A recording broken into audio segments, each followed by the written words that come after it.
All those places will get the stream. I'm assuming it's there now. It typically takes around 10 seconds. So I want to welcome you all, and we're live back to episode 4 of season 5 of the Level Up Your Wealth podcast, where we talk about the gaming industry from a business perspective. I'm one of your hosts, Marcus Howard.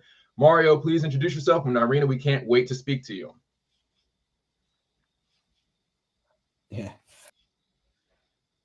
Beautiful Jacksonville, Florida. My throat and my voice is almost gone from InvestFest, but I am here though. Excellent. That was last weekend, wasn't it, in Atlanta? Am I here? Yeah, we can hear you. Yes, hot Atlanta. So, Mario, yeah, hot Atlanta. Are you back from Atlanta, right? You're in Jacksonville, back from Atlanta? Yes, I am back. Back and better than ever. All right. And Irina, I'm sorry. We're so thrilled to speak with you here and learn about everything that you're doing, and talk about pro social games. We want to learn what that is, why it's important, and just hear about your journey in the gaming industry. So if you don't mind, please introduce yourself. Oh, for sure. And thank you, Mario and Marcus, so much for having me. I've been stoked. We've talked about doing this episode for a while, and the fact that we're finally here, it's like score. So grateful, and for the times that we've met, and we've always truly resonated, especially just around gaming and the things that are important to us. But the short story is that I've been working in games for 25 years. I spent the first half of my career working in MMOs, massively multiplayer online games. And those games were known for some of the most incredible engagement numbers, but also, smaller, tighter overall numbers, but very, very strong communities that drove lifelong friendships. In fact, I have friends of mine that I've been close friends with for 25 years because of an MMO that I played when I was young, and spawned off, also marriages and families. And there was a point in my career where I got to work for a baseball player on a video game called Kingdoms of Amalur, and they relocated me out here where I am now, on the East Coast. I'm in Rhode Island. It's a real place. It's not made up, I swear. And we wanted to work and make the greatest game of all time, and it was another MMO, and that company actually spectacularly failed, as did the entire MMO industry. I don't think that there's been an MMO to that scale ever released since then, though there have been some out of the Asian market. But from that point, I actually was on maternity leave when the company went bankrupt. And so I picked up some work. I learned how to form my own small business. I became an entrepreneur. I built a photography business. And built up a strong clientele and a brand here in Rhode Island. And I thought that would be a great education for getting back into games and becoming an executive. And I've worked on mobile games as well. I've worked on games like Game of Thrones Conquest, as well as another game that recently released called Monopoly Go. And prior little game Monopoly just a little game. I was there for a very short time, but I had a very impactful role, and the game has done very well. I'm really proud of the team and the work that they've accomplished, and the size, the sheer size of that product, and how the marketplace has just welcomed it. But that experience in mobile games made me realize that there's so much opportunity there, but the games that we make in mobile just don't quite cut it as games. And so not just because of that reason, but that is one of many, we formed Unleashed Games, myself and my co-founders, who are deep fans of MMO and social games. And we wanted to make a company that made games that bring people together. And what we mean by that is creating games that are at their core inclusive, so that more people are represented in that game than just the standard representation in games. But also by pro social, what we mean is that we wanted to make gameplay loops that actually help encourage people to form better relationships with the people that they play with. We wanted to make a relationship or a friendship engine, because we can, and we have before, because we worked on World of Warcraft, and that game made friendships out of thin air with people from opposite sides of the globe, and we know that we can replicate that experience, and we're doing that. So we last year we started fundraising for Unleashed, and we were able to raise about $1.3 million in pre-seed investment. And we used that to build a prototype, which now we're using to fundraise some more, which is like a never-ending hamster wheel of startup life. There's so much to dig into there. I remember playing Kingdoms of Amalur, and I think that was my sister's favorite game. Oh, wow. That's awesome. many moons ago. So speaking, we're going to get into all that, but speaking of games, it's a tradition here that we play a game here on the podcast. So we would like to have you compete against Mario in a 1v1 of the classic, timeless classic, rock, paper, scissors, the digital version. So we're going to go ahead and get that loaded up. Mario, if you don't mind sharing your screen, and then I'll bring that up here. So you'll play against Mario. It's a 1st to 5. It takes a minute or 2 to play. Very quick match. Let's do this. I am ambitious at rock, paper, scissors. Let's go. There apparently is an art form of playing this rock, paper, scissors. Watch me get owned. Just destroy me, Mario. Let's go. Okay, so how do I join in specifically? Oh, no, I was wondering. So if you go to on your computer, click on the link, go to quick match. It will connect you directly to Mario. On it. Is that us? Yep. So the two of you are matched up. So 1st to 5. Let's see. Let's go. I'll let you go. Okay, cool. Oh, damn.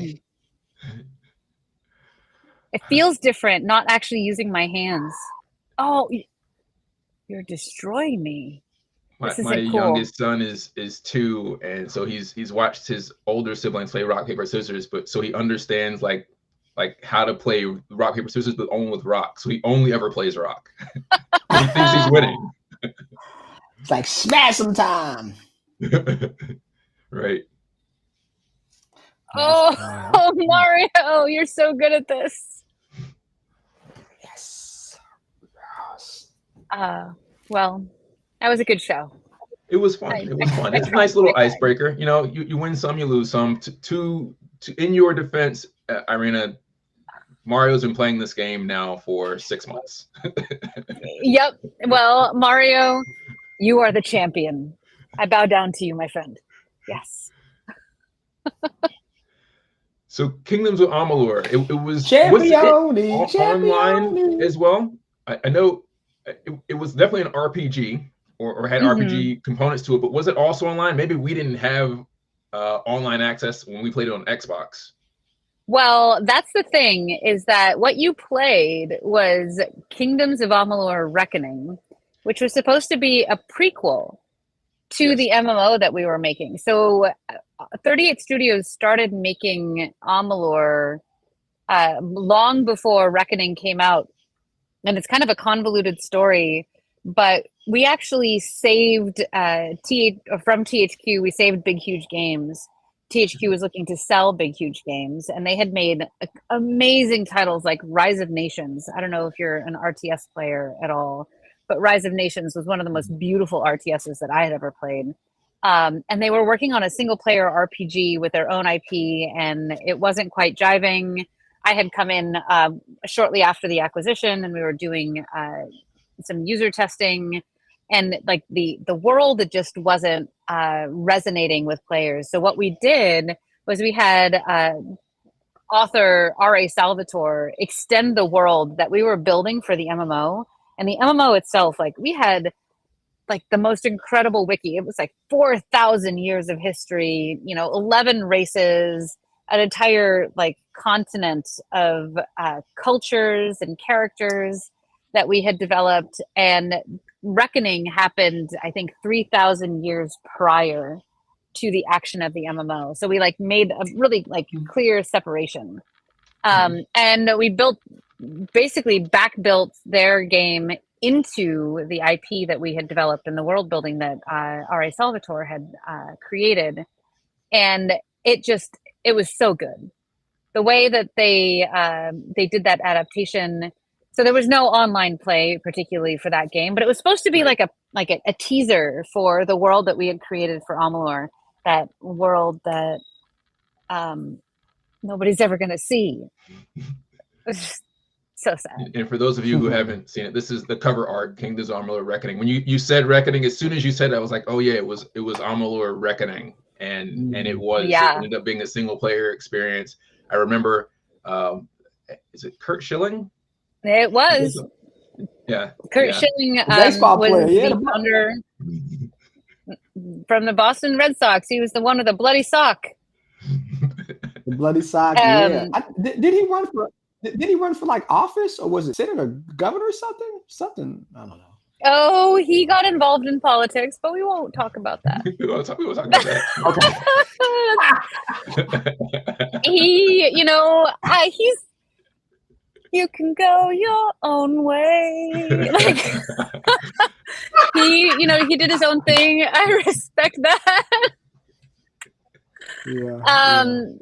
But we at 38 we had hands down the best team that working at Blizzard was pretty phenomenal, but at 38 Studios we had the best of the best. In fact, one of my favorite people from 38, DeMarcus Holbrook, is at Blizzard now working on Blizzard games, and he's one of the most talented environment artists. If y'all don't know him, you all should look him up because he's done some incredible work. I think he's working with the WoW team right now, but he was working on the unannounced survival game as an environment lead. He had designed all these incredible environments for the Amalur MMO. Like he had this concept of a city on the back of a turtle. Like, and he'd drawn it out, and then he modeled the damn thing, and then like animated it. Wow! Like, could you imagine like walking onto the back of a giant turtle? That was like 20 years ago, right? I should have kept it. Yeah, 2012 is when the company went bankrupt.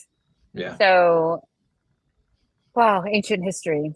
But there's a Disney movie now where I think that there's like they live on a turtle or something. Oh, which Disney movie is that? I haven't seen it. I don't know. It's like if it's Wish, I haven't seen that one. I'm gonna spoil the movie and I forget the name of it, but it's like a remake of another movie. But I guess if the movie's like 6 years old now, so if you haven't seen it, basically they're on the surface of this thing and then they like go inside of the thing and then they realize they're being attacked by all these monsters, and it turns out like the monsters attacking them are the immune system of the turtle that they've been living on. Oh, that's cool. That's cool. Anyway, that's cool. That should be its own video game. Yes, it would. Wouldn't that be a really cool video game to like being a virus invading a body or an immune system? Like, talk about a tower defense game. Yeah. Let's fight COVID. Like game. Yeah. Now you would think games like that would catch like the imagination of game. I'm saying that would be an awesome game, like to catch the imagination of kids. That would be an awesome game. Yeah, absolutely. And you know what? Like, I don't know. Do you have kids, Mario? Yeah. Yeah. Do you have kids? Daughter, she's 10. He has one. Oh, very nice. Very nice. And Marcus, you have children too, right? Yeah. I have three. Yeah. Yep. Actually, and I've got 3 myself, and you know, all I think about when I think about my 3 kids, I'm like, man, you guys would make an amazing party. We need to hit some dungeons. My kids and I are playing, I forget which Kirby game it is, Forgotten World or Island or something, and it's a 4-player side-scrolling action adventure game. And so each of us are able to play as Kirby or any one of the number of like heroes in the Kirby universe, which is great because in the other Kirby game that we have, only one person can be Kirby, and the other person is like half of a cooperative support character that gets dragged along as Kirby moves. And so, as you could probably imagine, that creates a lot of fights. I want to be Kirby. That's the only one who has all the powers. This other one's just like a stand-in. So everybody wants to be the main character, right? Right, with all the powers.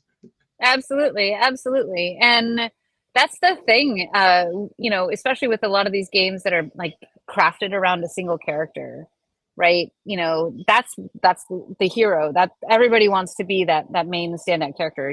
I would much rather play Mario than Luigi. I mean sometimes I will play Luigi because I feel bad. He wears green all the time. It's not a good color for his skin tone. But genuinely, like, you know, where are the games where everybody comes in feeling good? Like, did you ever play Marvel Ultimate Alliance? Talk about it. Yes. Great. Yes, that's a classic. Hands down, epic couch co-op games.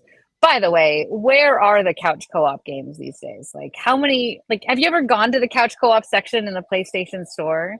There's like five games out of like the thousands. It used to be. Maybe the website's still here. It's called Co-Optimus.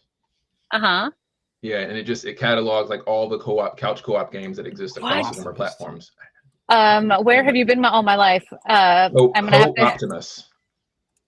I'm gonna butcher this. The prime source for co-op gaming, because if you are a co-op gamer, what you need like a tool like that to help you identify and find the couch co-op games.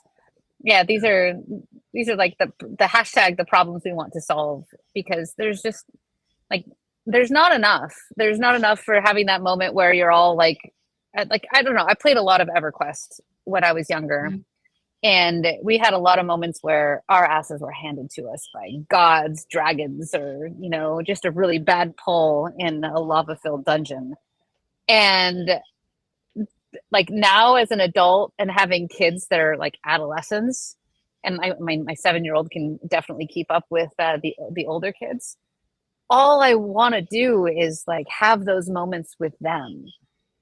I don't want to, I mean, yes, I do want to play with like my friends that are, you know, spread around the world, but like half of the reason why I'm building the game that we're building is because like I think it would be just so much fun to go and like push your limits, push your boundaries, and like go through a high tension, high stress like dungeon experience with your kids and like eke out a win at the end. Could you imagine like the high fives you would have in your living room when like you killed that boss instead of dying? Like it would be so good. Do you have siblings, Irina? Yeah. I have four brothers and an older sister, but it's awkward, but I'm an only child. Okay. So, you know, I have an identical twin brother. I don't know if you've seen my brother Malcolm, and then my sister is 18 months younger than the two of us. And so like playing couch co-op games was basically the only time we played together nicely. So we played like Hunter the Reckoning, obviously Marvel Ultimate Alliance, you know, Contra on the retro consoles, and so exactly. And so that's why I'm excited about this idea. You talk about, you know, pro-social and building family bonds with video games, because it was the only time we were nice to each other. The only time. Legitimately, you know, my youngest two kids, they're separated by about almost 5 years. And they shared a room until recently. We just moved this week, and they would fight like cats and dogs. Like they were just always on each other's nerves and arguing all the time. And then at some point, I just sat them down and handed them It Takes Two, and I said, "You guys play this." And by the time they were finished with that game, they were best friends. Like they were legit best friends. Why? Because my daughter could go and take her younger brother and throw him into a ceiling fan and like make him explode. They could do these things in like it was low cost. Like they didn't actually have to punch each other to like make trouble with each other. And they were able to resolve differences and learn the art. And it's an art of like stepping back and letting somebody else do the thing, and then swapping places. That you step back and then let the other person do the thing. That is that's power. And that to me demonstrated the power of video games and how you could genuinely just fundamentally transform the relationship between two people by giving them an opportunity to play together, but play together in a way that required both people to participate and be successful. And World of Warcraft did the same thing. When you were out there, you things would be too hard and you'd have to go out and get help. It's a very different game now. Like, you can solo most things, but back in the day, like, you'd hit Von Cleef and you couldn't take him down by yourself. You needed to call for other people in Red Ridge to come and join you to help take him down. And so and you would form friendships and you would meet up with that person the next day. And that is something that I think is missing in a lot of video games today.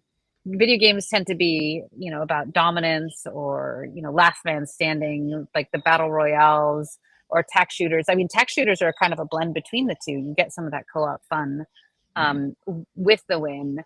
But even so, there's something powerful when it's you and your the people that you're playing with against the world versus you and the people and being versus the people that you're playing with.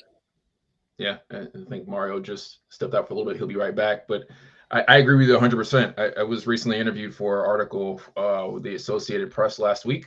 And the journalist asked me, why are video games? There's an organization called Comic Relief US that does the Red Nose with CBS and all the celebrities. Yeah. They've launched a new effort. They're now into their second year of this campaign to use video games to teach kids about empathy. And so the journalist is why do you think that it makes sense? And I basically said what you said just now, is that when you're playing co-op games, it teaches you to have empathy for the people, because unlike first-person shooters like your Call of Duties and your Battle Royales, where you are competing against each other, you need the people around you in order to beat the game. Well, and that's the thing about great social games is there are games that will call themselves social that have friends lists or chat or leaderboards. That's a scratch on the surface that, shows you that other people exist. But that doesn't create any sort of need for other people. There's no interdependence. And it's that piece where you rely on that other person. And in fact, that's the mission statement for Haven, our first title, and that family friendly title, is that Haven is a beautiful and dangerous world where you have to rely on each other to survive. If you don't mind, can we bring up some art, the stuff that you have public, none of the behind the scenes NDA confidential stuff where then I'm happy to show you confidential stuff if you want to see some of our concept art. Yes, if you click the button at the bottom, there's one that's a rectangle. I think that's a rectangle. Maybe it's a very strangely shaped square. Rectangle with the arrow in it, and then it'll allow you to broadcast whatever screen or window you choose, and then I'll bring it up. And I was thinking about some more co-op games as you do that. I remember The Simpsons, the X-Men game. Oh my goodness! Go ahead. Yes, your Gauntlet. Even talk about a throwback, right? Gauntlet. Oh yes, Gauntlet was amazing. That series ran for decades. Mm-hmm. Oh, absolutely. Or you know what? One of my favorite co-op games, I swear to God, Teenage Mutant Ninja Turtles. There's a new one. Did you see that a new one just came out 4 weeks ago? My brother's been playing it. It's kind of what did he say? Hades, if Hades was 4-player. Interesting. No, I did not know, and you just rocked my world. Wait, hold on. If you were to play a turtle, what turtle do you play? I always play Michelangelo. Nice. Yeah. I'm a Leonardo. This is good. We can team up. I like it. Very, very, very quickly, I read about this 3 or 4 years ago, and my brain exploded. And when I shared it to my brother and sister, because we grew up watching the Ninja Turtle movies, I saw this. I don't know if it was just a fan theory or whatever, but they say that Splinter basically gave each of the turtles the weapon that they needed to provide balance. So, for example, Michelangelo is goofy, and so you have to have a lot of self-control when you're using nunchucks. Otherwise, you hit yourself every time you try to hit someone else. And Raphael is aggressive, but size aren't inherently deadly weapons. They're more used for defense. Leonardo is the brainiac, and otherwise a bow staff is a useless weapon, so he has to use his intellect. And then Leonardo has the katana as the most deadliest of the weapons, and so he has to show leadership and restraint in order to leverage that weapon safely. And that's where I think IPs really shine, is when they bring in philosophy like that. Yeah. Because like it's a way to introduce these really complex topics, especially to kids, or even, you know, I mean, how much did these shows influence us as we were growing up? Right. And the fact that like you can discover this and like it has more meaning to you now as an adult, and it has the same level of impact. Why? Because it impacted you so much when you were young. Like the humans are built to take in the story and to learn through story, and that's what we want to do. And actually we have some core philosophy concepts similarly from Buddhism that we've brought into the game that we're building. And it's partly, you know, the idea that we want people to build their own mental resilience while playing our game, because we want it to be an exploration of who you are at your core. So when you create a character in Haven, you are taking a personality test, and the game tells you which character class you match with best to kind of inform you. And like you can upload your selfies and get like a, you know, an AI generated version of your character. You know, but then you jump into game, and then you develop your character either with what you were told that you would match more with, or what impulsively takes you. But we want players to discover their own inner hero through playing our game. Because you can, like in a video game, it's an abstraction of life. So like you can go out and risk your life and then just respawn. Yeah. So like you can increase the risk level, and then therefore you like get some really great rewards out of that experience. So that's awesome. This concept art. So this is I don't often share this particular deck, but this is a lot of the concept art that we've developed that kind of set the stage for what we're looking for art style and for some of our experiences. So I can talk through it a little bit. But we're going for that. Thank you for sharing it for everyone. Yeah, absolutely. It's so cool. And I'm glad we can have a conversation about it, because we want to like lean into that classic Western fantasy that we all know and love, but we want to kind of turn it on its head a little bit. But art style wise, we're aiming for an illustrated look. We want it to feel like you're basically living in a living and breathing animated television show, which I think is like having a TV show come to life and then you can live in it is been a dream for me. Right. But these are the characters that we developed that really like set the stage for the vibe that we're going for with our game. We want like a hint of anime. You know, we want the characters to kind of be like almost gender neutral when they're early level, and then have the characters again develop and express who they are more as they progress in level and in their power. And this image actually describes what we imagine to be like an epic battle, where players actually have to work together. You have to summon spells and power together, not just by yourself, in order to fight back these, you know, almost demonic energies or these dark energies that are really trying to just consume reality. But one of the things that we use like this image for is that when we have really intense boss combat, we want the world to kind of disappear in this cloudy haze of magic. Like you're completely surrounded by magic, and you get to like, you know, dark creatures will break out of it, and then you have to summon the magic out of these swirls to kind of control or subdue them. Really, really fun. But again, like kind of reminds me of Secret of Mana. Yes. Like really, we're going into that like adventure game, into our adventure game roots, trying to bring that forward. Like how can we get like that vibe into like this fantasy MMO context? Another one, this is just an image that we generated based on some of the concept art, or sorry, the mythologies that our writer Angela Hannah Gulen, a phenomenal writer and children's television show writer that joined us last year, and she created this entire magical sect of Escura, and it's this is like supports the storyline of our demo, and it harkens and leans back into Egyptian mythology, and we're really into like those tie-ins with actual human stories and mythologies. This is another example of like kind of the swirling magic clouds and creatures kind of coalescing out of them.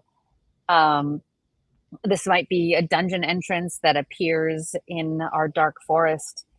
We have a zone generator, so literally we just can create content on the fly, and you don't know if a dungeon entrance is going to appear in your zone or not, but we're going to have these like cool moments, and then once you zone in, there will be another generated zone within that, and then you'll emerge out of it once you complete it into another generated zone. It'll be really cool. Right. This is an example of some of our characters that we want to bring into our game. We have these creatures that we call sylphs that are your kind of magical aid, but it's also a character that you progress along with you to kind of be a pet or a mount for you. So characters will have like animals that they can raise with them.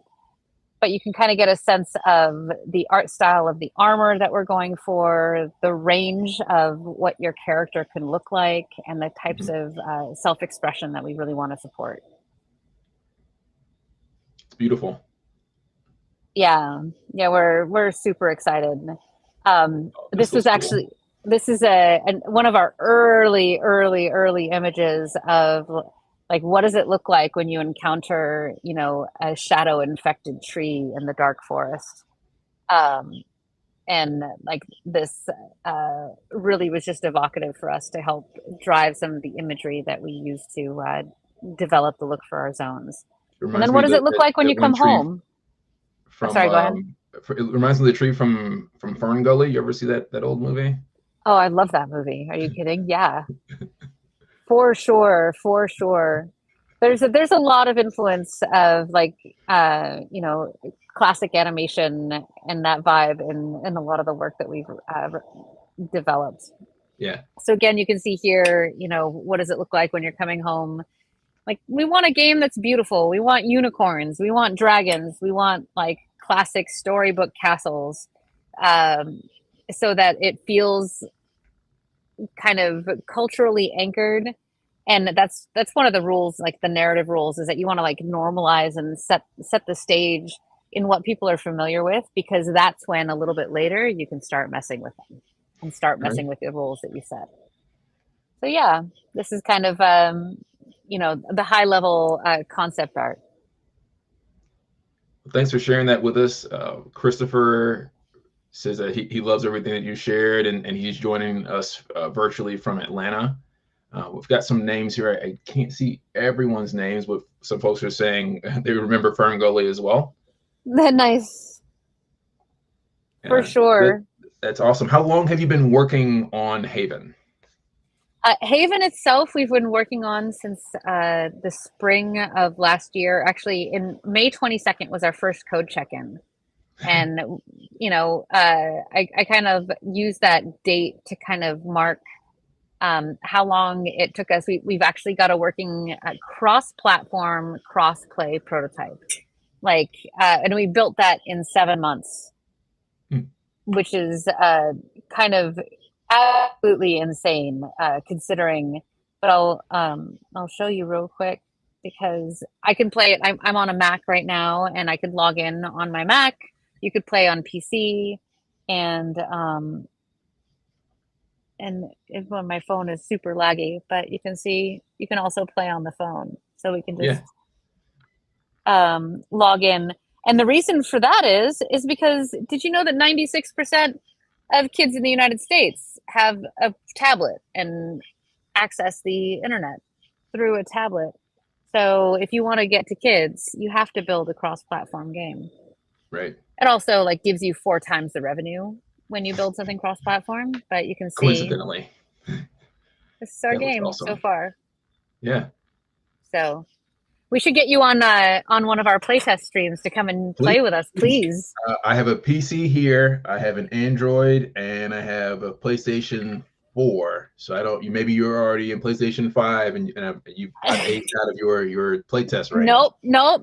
We got you. We got you covered. Please come and play with us, because that's that's the best part of making video games, is when you can get people in to play and like have a good time and get their feedback and actually like enjoy the experience with another person. I hate single player games most of the time, unless it's like Baldur's Gate. That's a different story. I think it's brilliant that you've prioritized inclusion, and not like it's some I don't know. It's not a gimmick. Philosophy, right? It's not a charity case, right? It's a good moral standing, but it also, you're doing it for business reasons. By having access to the game from as many platforms as possible and allowing everyone to play together, you maximize the engagement potential for your IP. Like, why? I don't understand why studios and publishers and ecosystems are walling gardens when from at least from a capitalist perspective, their goal is to make as much money as possible. It seems counterintuitive. Absolutely. And right now there's a little bit of a vibe within games with a small subsection of people that think inclusivity means being exclusionary. Mm-hmm. And that's not what inclusivity means. Inclusivity means opening doors and bringing games to where people are, to the devices where people are, like you said, and also allowing people to represent themselves the way that they want to. That's the magic of MMOs and RPGs, is like you create your own character. You customize your character. It can either look like you, or it can look like, somebody with blue skin and purple hair. It depends on, I'm leaving that to Tom, our art director, as to what, ranges are allowable. Right. But like, we did something really crazy with our prototype. We made all of our starting characters. Now, let me explain. Like, our prototype it doesn't have our character creator built in. And in fact, like we have a different character that we built as our first character in game. But when we started building our individual classes, we had a male and female model. And we said to ourselves, we were like, what if we like made all of our characters like non-white or non-normal, mm-hmm. as like starting characters? These are not like characters that would go into release. These are not characters that would, persist. Maybe they might become, stand-in characters later on. They're just like stand-ins, literally stand-ins. And I have never made a game where the first character wasn't like a white dude. Yeah. And mind you, our first character was a white dude. It was, and admittedly, it was like this white lumberjack, and he's blonde hair, and he was beefy and like gnarly. And we didn't name him lumberjack. We named him a forester because we didn't want to have gendered names. Right. But, and then like our starting characters, we had 3 male and 3 female, and none of them are quite like pale Caucasian. And I thought that was just like a huge win for the moment, for where we are as like a culture, where we are as people, and not for the sake of, pandering or virtue signaling, but because like, why the hell not? All 3 of our first characters, when we made our demo characters, they were all female, because mm-hmm. I'm a rebellious person by nature. So there was not a single male character in the starting lineup. So sad. And we were like, everybody was like, when we were doing our playtest, we were all playing female characters. And it was not a matter of me wanting to exclude men from being able to play our game. It was more like, well, why not have all female characters that are all various shades of color? Like, why the hell not? Because that needs to be normalized. That we've operated too long with like a very narrow window of who a gamer should be. And I think we open up to larger markets, larger opportunities, larger cultures. Like there's entire cultures of gamers in Africa, in Southeast Asia, in India, that are looking to be represented in Western games that we just don't. So right. I'm willing to take the risk and take the stance to push for like normal can look a little bit different. Right. Is it the best-selling game of all time as of last week? Doesn't have a white male character as the lead character. Incredible. Like, it's a Yeah. sign of the times. Yeah. And, you know, I know that there are folks that are like, they're mad about it. I'm like, friends, you have like 35, 40 years of history of, you know, having yourself represented. And it's not a matter of we're not making games for them or we're not taking games from them. It's that we're expanding the meaning of who and what games can be made for, and who, you know, and there's so much more that can be done. Agreed. And when I have that conversation with folks, it's not about necessarily, again, like you said, it's not excluding, white men from the conversation. It's expanding the conversation so that other people can be represented. And like you said, when you're done, you'll have the ability to have white men represented as a character when the character creator is done. And the other piece of that is there are countless other games where they have white male characters as the leads. So it's not like those character prototypes or stereotypes are going away anytime soon. Absolutely. And you know what? That's what character creators are for. Like, you get to customize your character. You get to make your character who it is. And that's what I love about MMOs, is that the character becomes an extension of yourself. Mm-hmm. And, when I've spent my entire career being told that women gamers don't exist, like, I'm right here. Yeah. I've been playing games since I was 14 years old. That was 1988.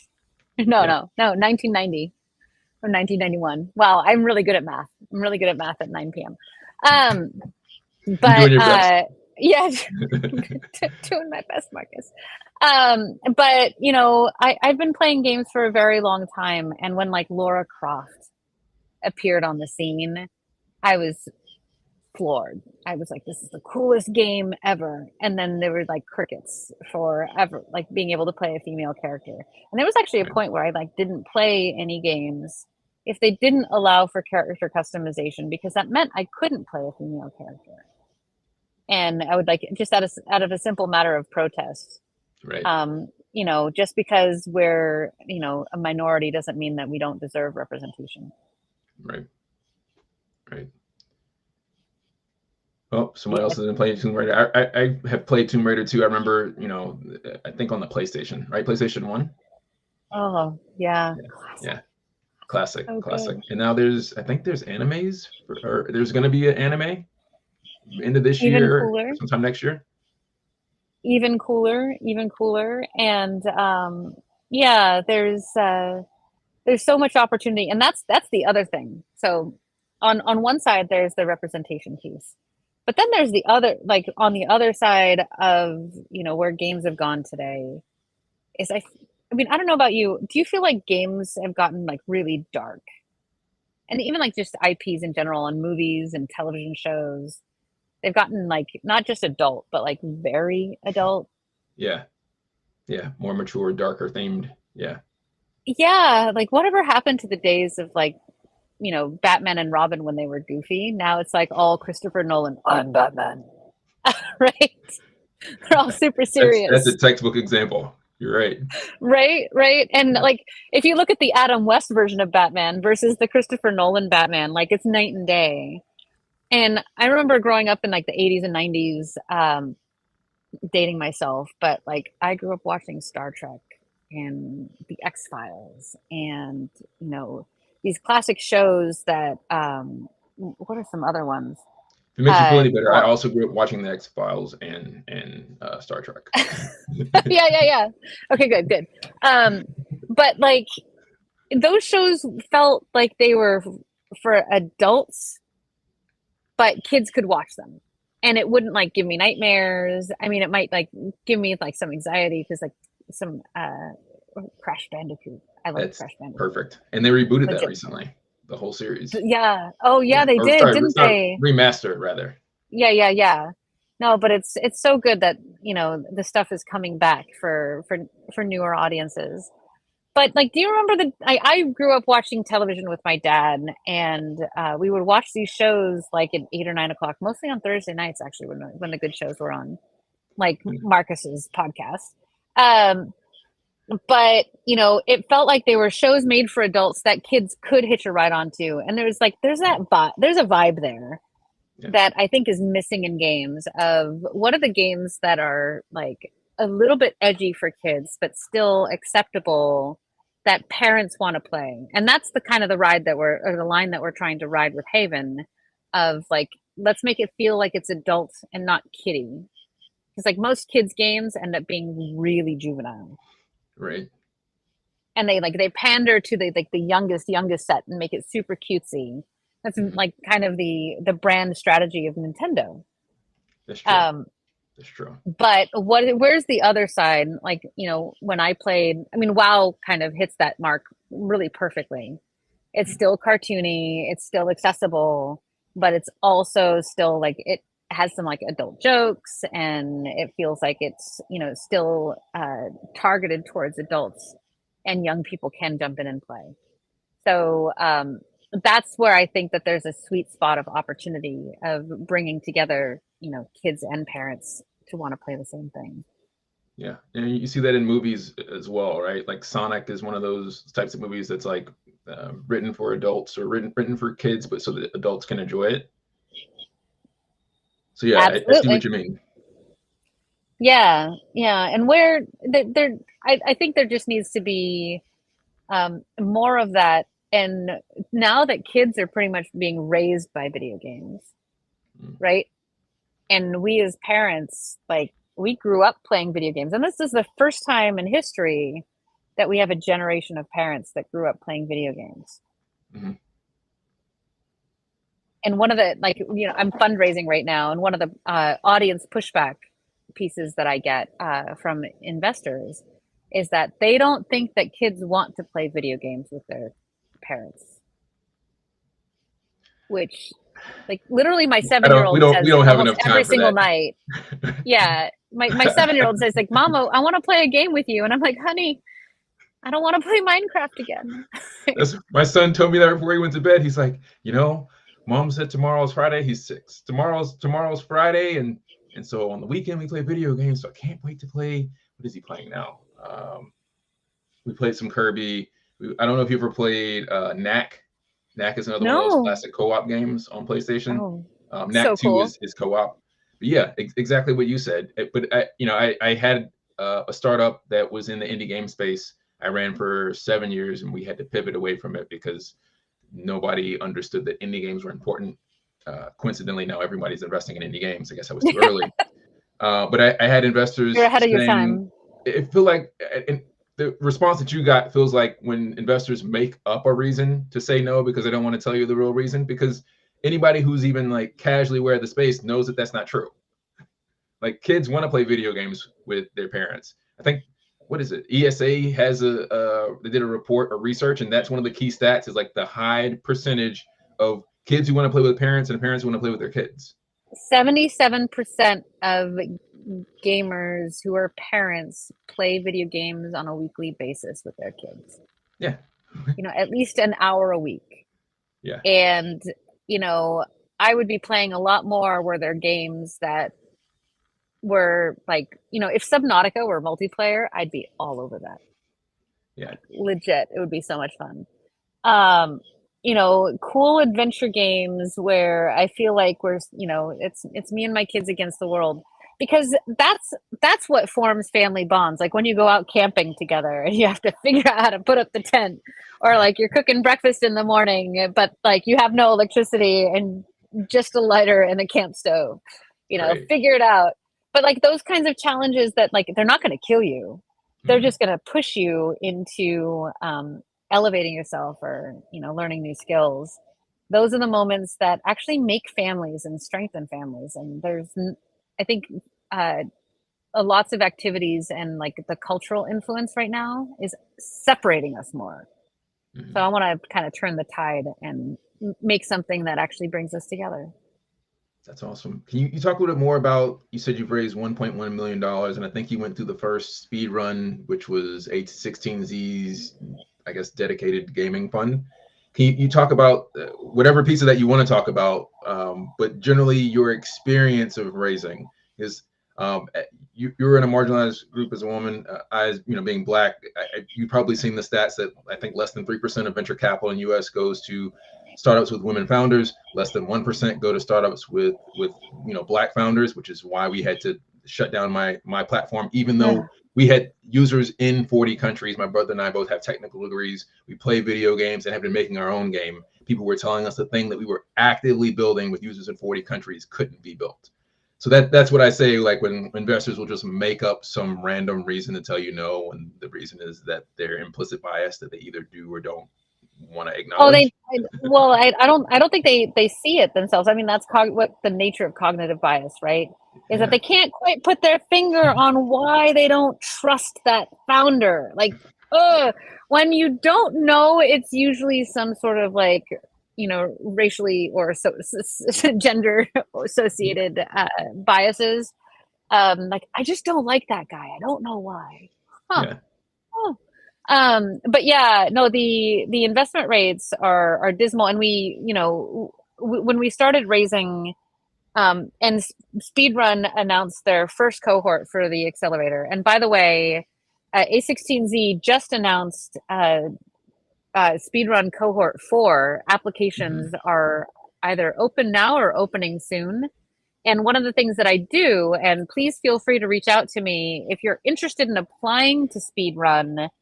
Please reach out. I'm happy to spend 15 minutes to kind of talk about my experience, talk about the games team at A16Z, and share kind of how it affected us.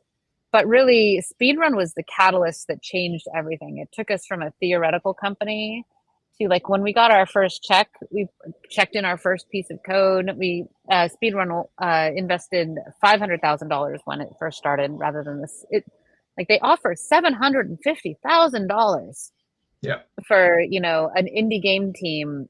And like, it's an amazing opportunity. So if you are interested or have a game idea, they will take pitch decks. They're very, for the right idea, they really open the doors. But Speedrun really fundamentally changed us from being a paper pitch to software. We got a game build up in, a week, and started playing, and we were able to, prove at least that we could put something together quickly. And then we were able to double that investment with more angel funds, and, raised more and more and more. And then we hit probably the absolute worst fundraising market in all of venture history in the fall of 2023. Where we realized we were quickly running out of money, and we pulled the brakes on everything in order to be able to survive.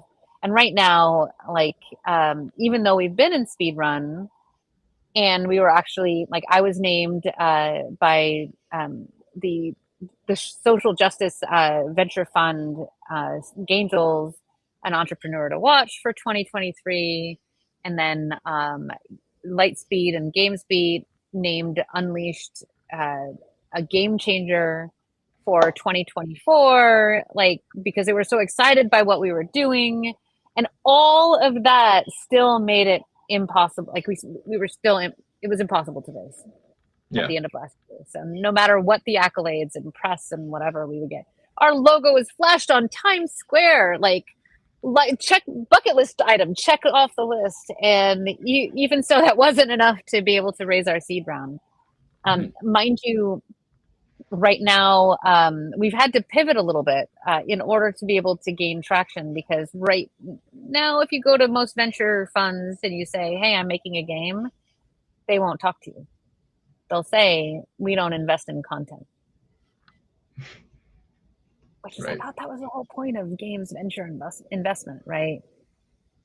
It's to make games. I don't have much positive, maybe even anything positive to say about the venture capital ecosystem as a whole, particularly in the gaming industry. So I'm just going to smile and nod in agreement. Yeah, right. Because it is. I feel like there's a lot of decision making happening by people who have never operated game teams, have never actually built software.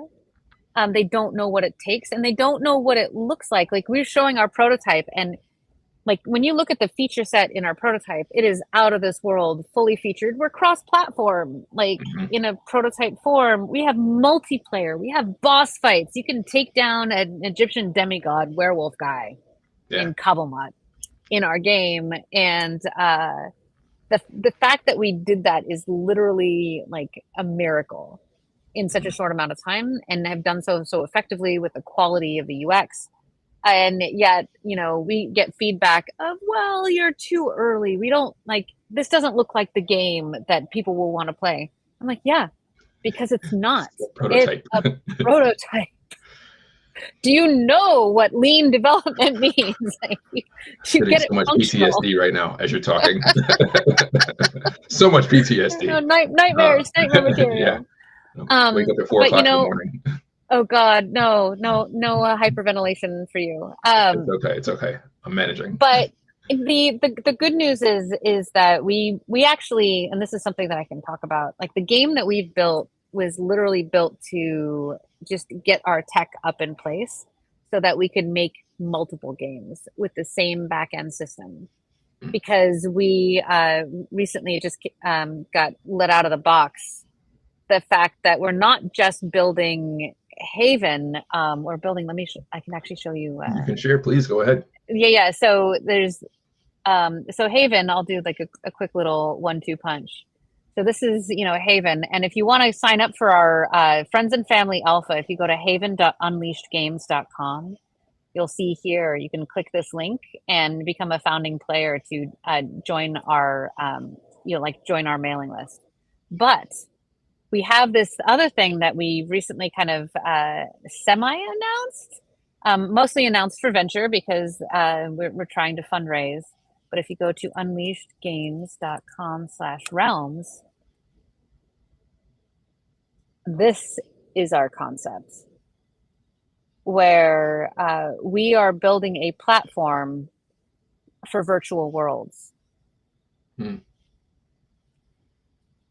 And so the idea is that imagine if you had, it's going to loop again. It's okay. It looks amazing, so let's let it loop. Yeah. So imagine like a Netflix of virtual worlds. So it's a survival crafting game, same gameplay as Haven, but we're actually talking to major IP holders to develop their IPs into fantasy playgrounds so that you can log in and experience the same kind of game, but in their world. But we take over and create like economies of scale with gameplay, with things like trust and safety so that your kids are safe in every single world that we're playing. The UX is always cross-platform and it's always consistent. We're never going to, take advantage of you or try to capitalize on your children's vulnerability to monetize. Like we're going to build the ethical company that we want.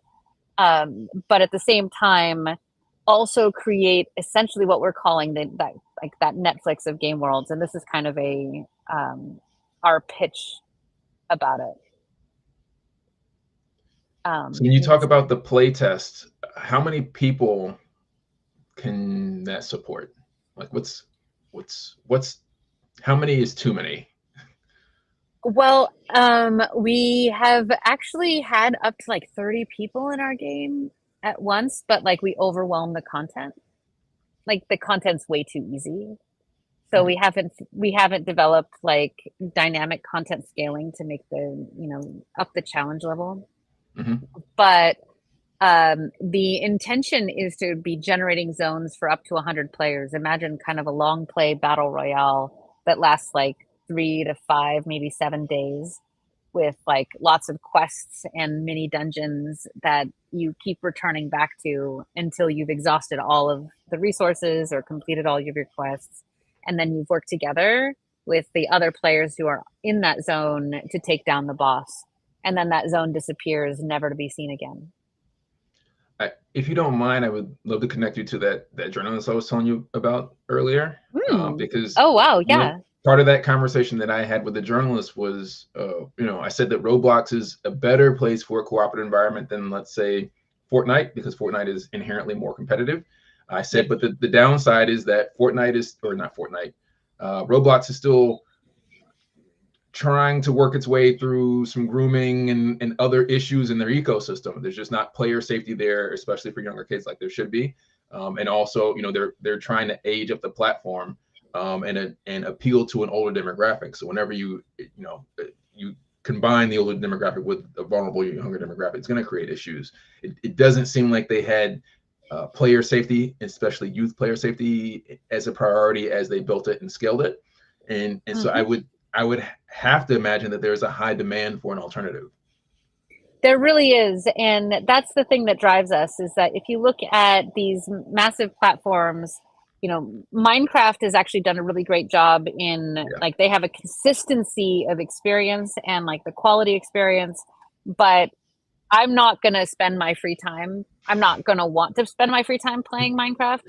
Yeah. Mostly because I just end up down like an ADHD focus hole, and I will sit there and I will like just be obsessively moving blocks and wonder why it's 2:00 in the morning. But Roblox, like you said, there's not a lot of standardization, and yet it's been a great proving ground for gameplay loops. Did you know that some of the most popular games on Roblox are RPGs that almost straight up dupe World of Warcraft?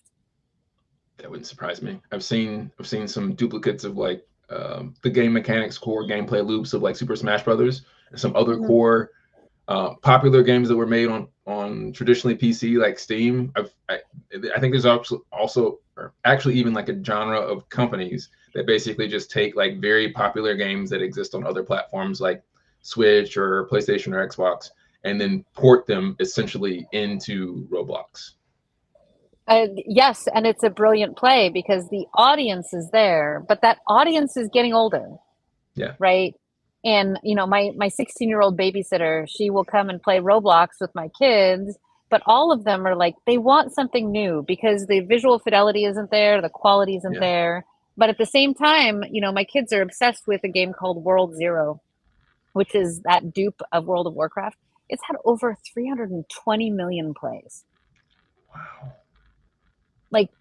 And I actually got some feedback from a venture capital firm today, actually, that they don't think that modern audiences are into the gameplay style of World of Warcraft, that it's too like, it's a nostalgia play and not actually like what players in modern times want.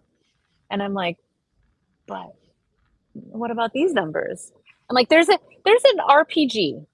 RPG where you play a cat, and it's based off of the Warrior Cats book series, and there's like 65 books. My daughter reads all of these. She's obsessed with them.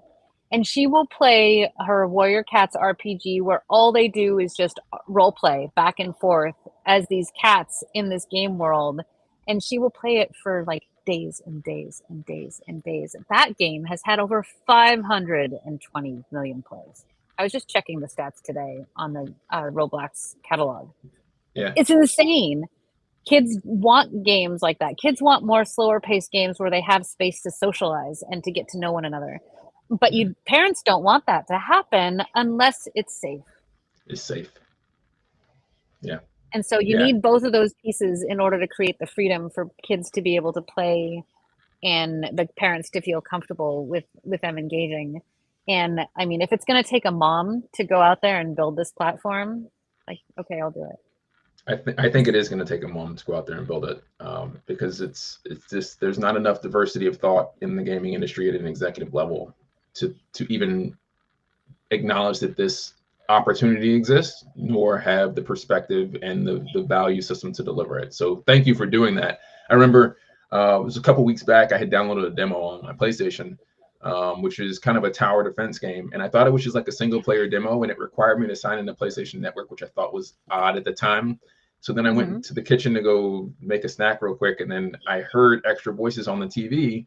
And I it's like, why do I hear that sound? I walked back then, and it was actually like spawning other people, real people from some matchmaking session in. And so as soon as I saw that, I like immediately turned it off. So we're not playing this demo because I don't know these people and I don't want them interacting with my 7-year-old.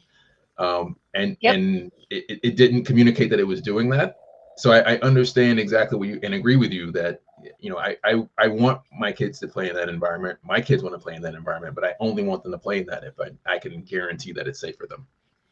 Absolutely. And you should be able to create an environment where like you can set the walled garden and say, no, it's just us playing in this space. And then when you all decide to go out and adventure, if you want to go out into a public space, you can, but then you're there with them. Right. And like, I think actually voice is one of the worst things to happen to video games. I mean, it's great for coordinating for raids, but like you lose a lot of privacy, and you actually reduce the rate of communication between players because voice is such an overwhelming communication method. And once you get more than one person talking, like our brains only have a single linguistic system.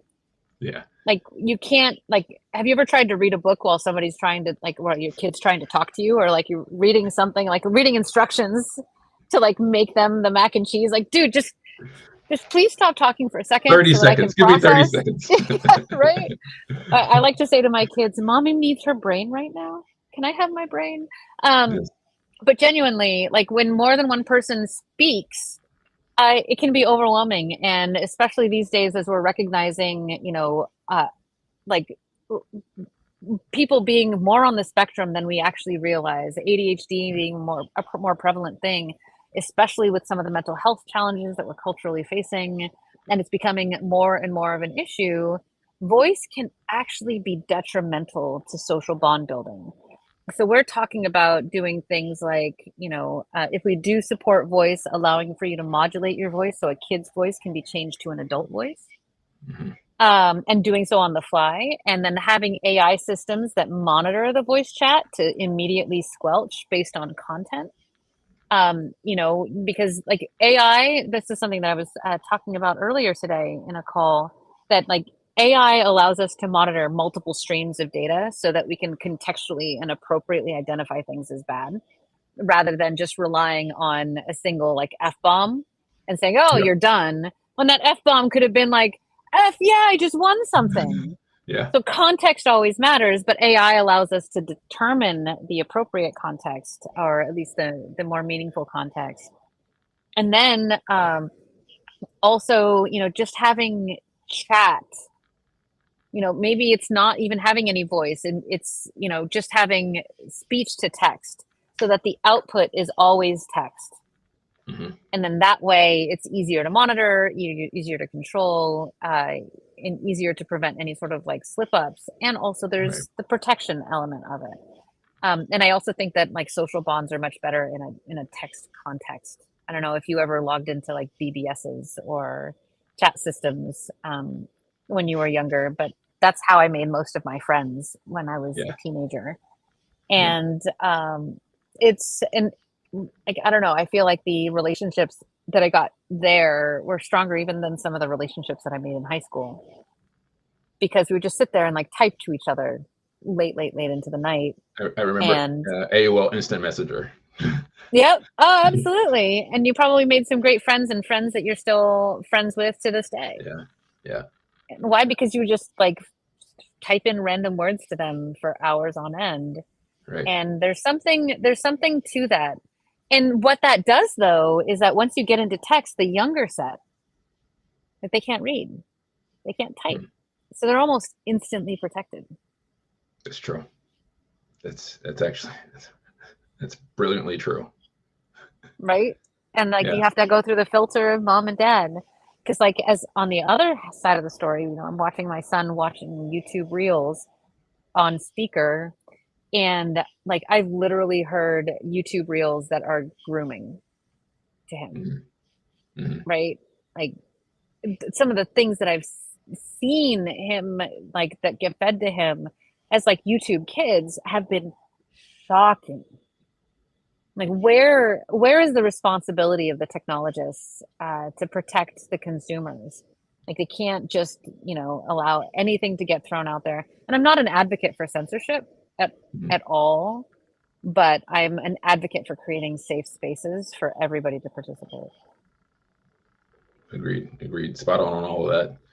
So we've got some sidebar conversations to have, because I'm excited to dive into more about what you're building and your timeline. I think there's some opportunities to support what you're doing. I wanted to hear, before we close out here, what your thoughts are on equity crowdfunding and or Kickstarter if traditional fundraising isn't delivering what you need when you need it.